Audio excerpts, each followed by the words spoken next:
So hello, and in today's video I'm going to show you the top 10 most exciting Ark Tames, so let's just get straight into it. In number 10 we have got the Carno, and when this thing was first released, obviously with the initial game, I saw our Ballistic Squid series, and obviously he got a Carno called Carny Dave, and when I got my first Carno I was so excited, and I still love using the Carno to this day.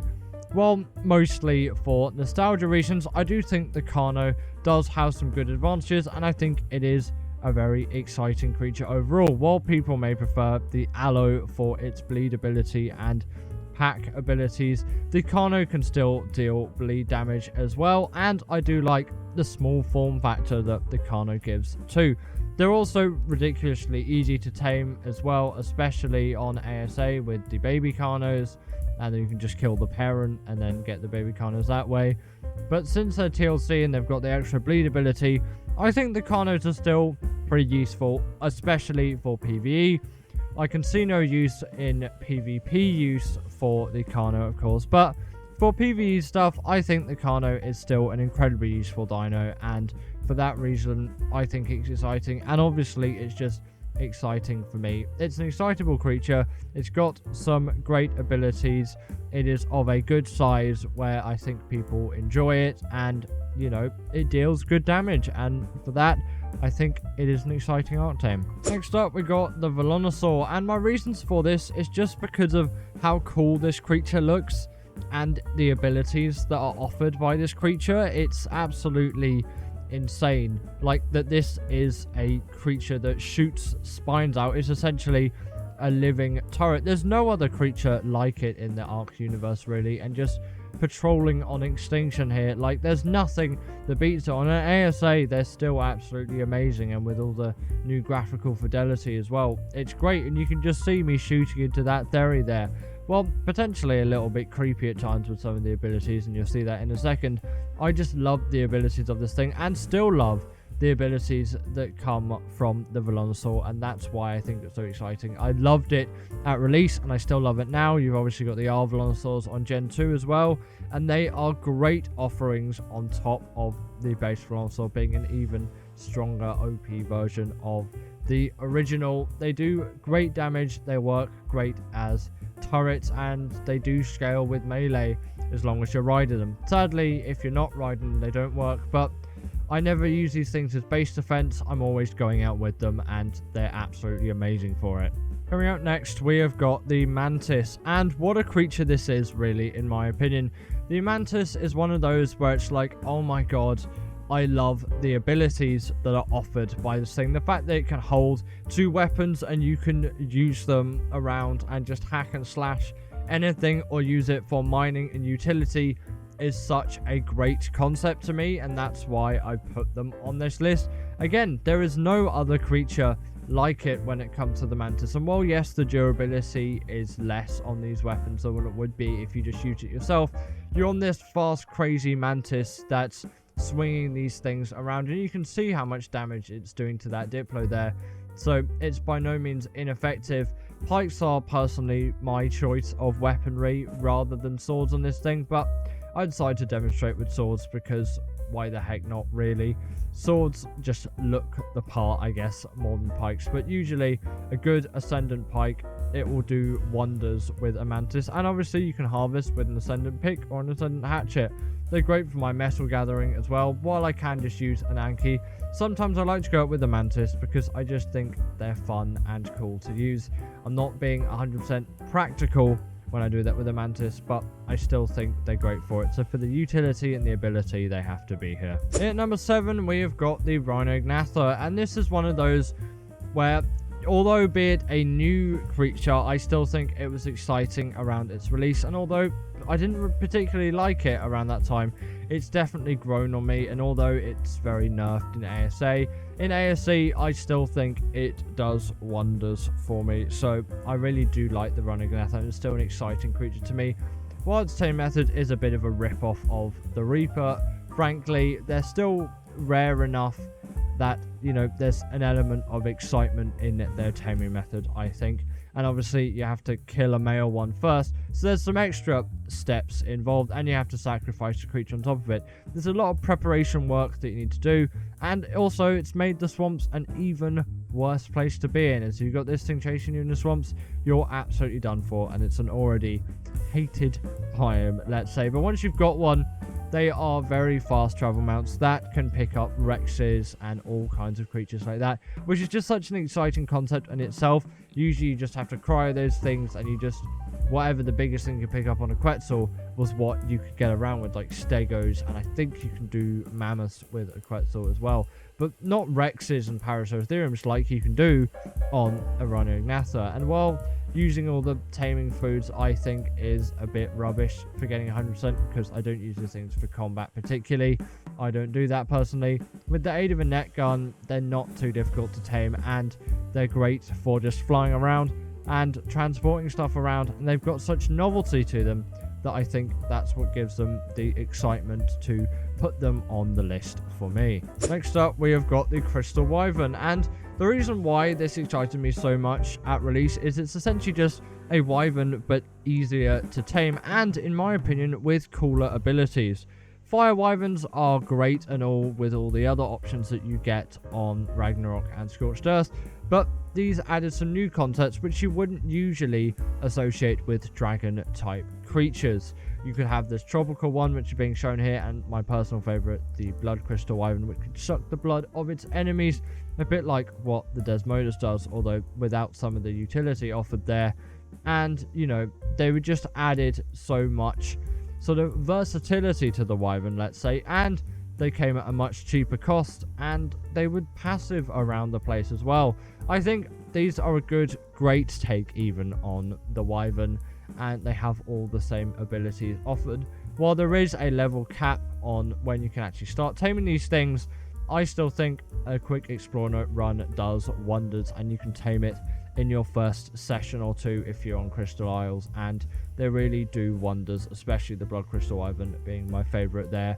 The abilities are so cool that they offer, and, you know, it's a Wyvern. What's not to love, really? Coming in at number 5, we have got the Shadow Mane, and this is one of those tames where it's like, oh my gosh, like going back to Genesis Part 2 and seeing this thing getting released again would be something which I'd probably do, because seeing this thing for the first time was so cool. It's essentially the Thyla on steroids, in my opinion, and while at launch it was more OP than it is now, and I imagine when Genesis Part 2 releases on ASA, the same will go there, and it will be nerfed perhaps even more, but it's still such a cool concept, and its mobility is insane, so I have to love it for that. Just look at how high this thing is jumping, okay?